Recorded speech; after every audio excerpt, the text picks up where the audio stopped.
Meet Ragıp Zek from Anatolu Kultur. He's in Cyprus.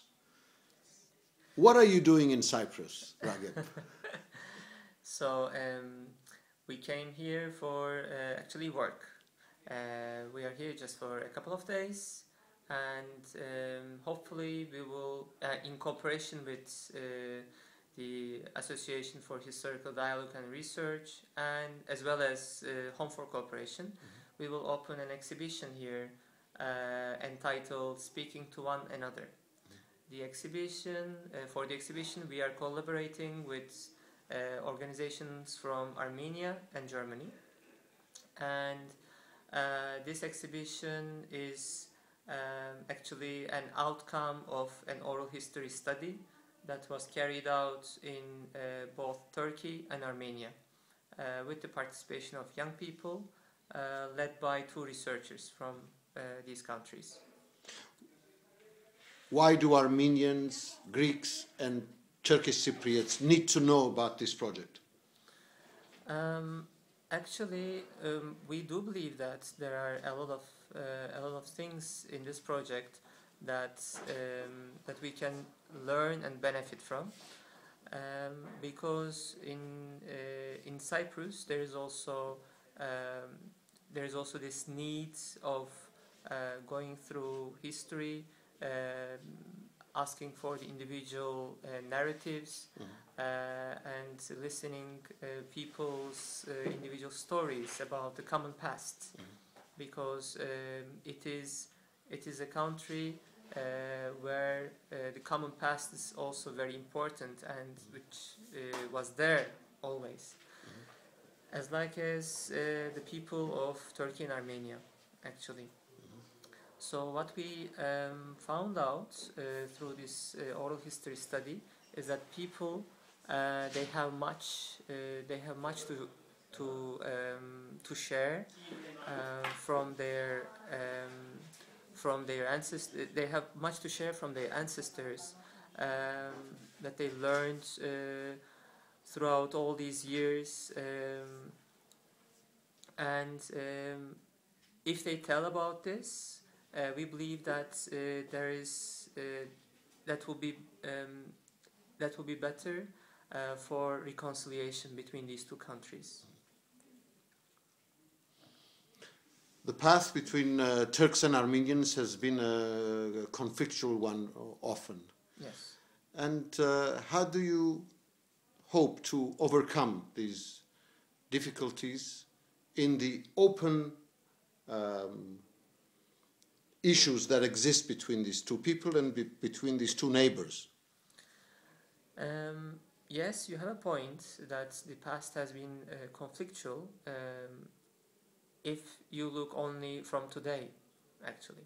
But if you go to people's stories, if you ask people about their common past, like how the life was for their grandparents, how the life was in their old village, in the town that they were living together, you don't always get the conflictual past, but you also get the common past, which is actually very nice and appreciated by both people, actually, by both Turkish and Armenian people.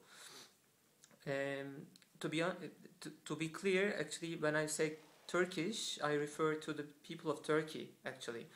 But if you go through like these all identities and ethnicities and stuff, I should also mention about Kurdish people, of course, and many other people who are living in Turkey at the moment. So this past is interconnected for all of them. And if you listen to these stories, you can find really nice neighborhoods, that they did nice moments in the neighborhood, and people have really nice memories together,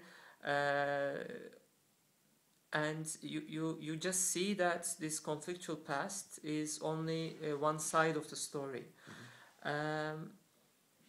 we of course listen to these stories as well, and we believe that it is very worth to take them out as well and to share them with our audience. But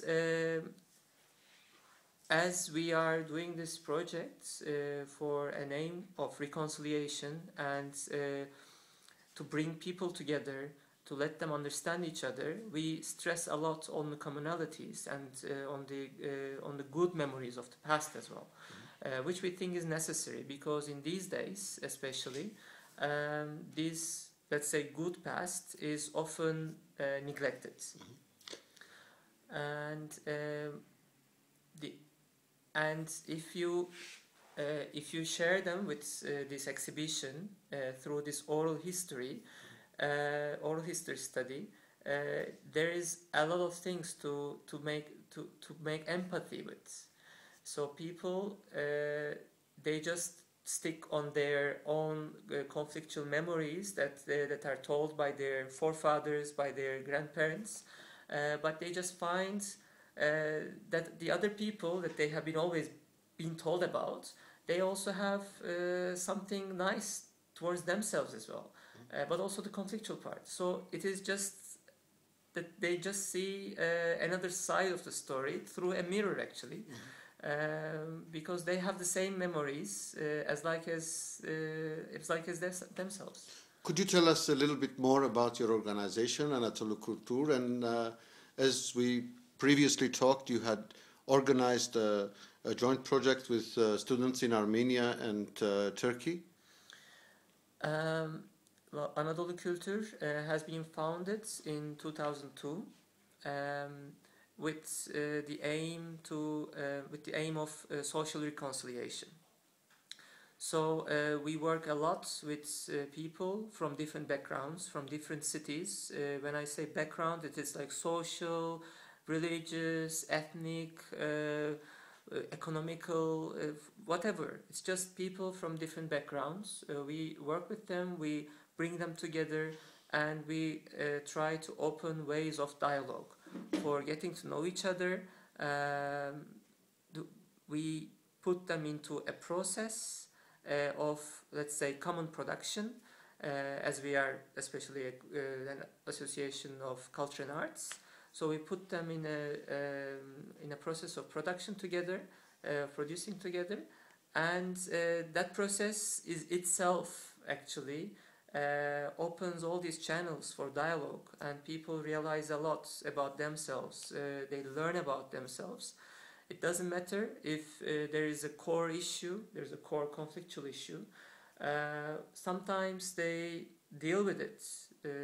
Sometimes they just talk about it openly, but sometimes the situation is so tense that people don't focus on that that conflicting issue at all, but they just go through that and find other, let's say, nice parts about each other.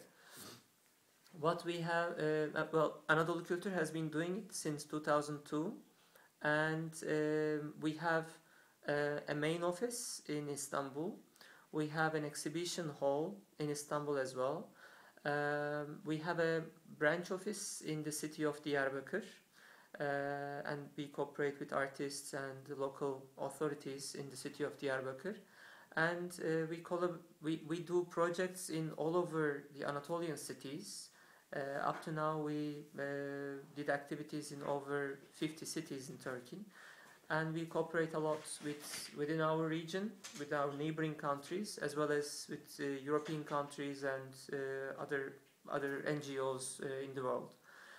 And one of our priority areas is the cooperation with Armenia. And with this project that you mentioned, that with young people, it started in 2009.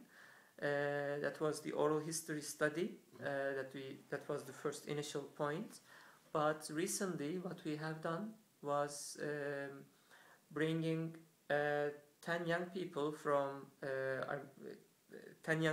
Armenia and 10 from Turkey.